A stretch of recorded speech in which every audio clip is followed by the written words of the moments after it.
നമുക്ക് ഉണ്ടാക്കിയാലോ viral pizza. എൻ്റെ ഇൻസ്റ്റ എപ്പോൾ തോന്നാലും എൻ്റെ മുന്നിൽ വരുന്നത് ഈ വൈറൽ പിസ്സയാണ്. വീട്ടിലുണ്ടാക്കുന്ന കുറച്ച് ഇൻഗ്രീഡിയൻസ് മാത്രം വേണ്ട പിസ്സ.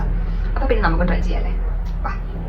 ഫസ്റ്റ് ഒരു ബൗളിൽ കുറച്ച് സോസ്, പിന്നെ അതിലേക്ക് കുറച്ച് പഞ്ചസാര ആഡ് ചെയ്ത് കൊടുക്കുക. അതിലേക്ക് ചില്ലി ഫ്ലേക്സും ഒറിഗാനോ മിക്സ് ചെയ്ത് നല്ലപോലെ മിക്സ് ചെയ്ത് അവിടെ മാറ്റി വെക്കുക. അതാണ് നമ്മുടെ പിസ്സ സോസ്. ഇനി ഒരു മിക്സി എടുത്തിട്ട് അതിലേക്ക് ഒരു ഗ്ലാസ് പാൽ ഒഴിക്കുക, ഒരു മുട്ട, ഒരു കപ്പ് മൈദ, പിന്നെ ഒരു 4 ടേബിൾ സ്പൂൺ ഓയിൽ കൂടി ഒഴിച്ചിട്ട് ഒരു 1/2 ടീസ്പൂൺ കുരുമുളക് പൊടി, 1/2 ടീസ്പൂൺ ഉപ്പ്, ഇതെല്ലാം കൂടെ നല്ലപോലെ മിക്സ് ചെയ്തെടുക്കുക. അപ്പോൾ ഇതാണ് നമ്മുടെ പിസ്സയുടെ ബാറ്റർ. കൺസിസ്റ്റൻസി വന്നിട്ട് ഇതുപോലെ കിട്ടണം. ഇനി ഒരു നോൺ സ്റ്റിക് പാൻ എടുക്കുക. എൻ്റെ അടുത്ത് ചെറിയ പാനേ ഉള്ളൂ. അതിലേക്ക് ബട്ടർ ഒഴിച്ചു കൊടുത്ത് നല്ലപോലെ എല്ലായിടത്തും ആക്കിയിട്ട് അതിലേക്ക് ഈ ബാറ്റർ ഒഴിച്ചിട്ട് ഒരു 2-3 മിനിറ്റ് മാത്രം അടച്ചു വെക്കുക. ഒരു ലോ ഫ്ലെയിമിൽ ഇട്ടിട്ട് ഒരു 3 മിനിറ്റ് ആയി കഴിഞ്ഞാൽ ബാറ്റർ പൊന്തി വരും. അതിലേക്ക് നമ്മൾ ഡെക്കറേഷന് വേണ്ടി കുറച്ച് ക്യാപ്സിക്കം, ഉള്ളി, പിന്നെ ചീസും കൂടി ഇട്ട് എടുത്ത് നല്ലതായി. എന്നിട്ട് അതിലേക്ക് ഈ സോസ്, നമ്മുടെ ഫസ്റ്റ് ഉണ്ടാക്കി വെച്ച സോസ് ഉണ്ടല്ലോ, അത് കൂടെ ആഡ് ചെയ്താൽ നമ്മുടെ ഈ ഒരു മിനി പിസ്സ ഇവിടെ റെഡി ആയിട്ട്. വളരെ സിമ്പിളാണ് ഉണ്ടാക്കുക. ഞാനിത് 2 പ്രാവശ്യം ഉണ്ടാക്കി, 2 പ്രാവശ്യം സക്സസ്ഫുൾ ആയി. ഞാൻ ഇത്ര പൊന്തി വരുമെന്നൊന്നും പ്രതീക്ഷിച്ചില്ല. ഞാനിത് ബ്രേക്ക്ഫാസ്റ്റ് ആയിട്ടാണ് കഴിക്കുന്നത്. ഇപ്പം ഉണ്ടാക്കിയ ഒരു ബാറ്റർ കൊണ്ട് എനിക്ക് 3 പീസ് ഉണ്ടാക്കാൻ പറ്റി. അതിൽ 2 പീസ് തന്നെ തിന്നു കഴിഞ്ഞാൽ അത്യാവശ്യം വയർ നല്ലപോലെ നിറയും. സോ എല്ലാവരും ട്രൈ ചെയ്യുക. അത്ര ഇൻഗ്രീഡിയൻസിൻ്റെ ഒന്നും ആവശ്യമില്ല. ഇതൊരു പ്രാവശ്യം ട്രൈ ചെയ്ത് നിങ്ങൾ ട്രൈ ചെയ്തുകൊണ്ടേയിരിക്കും.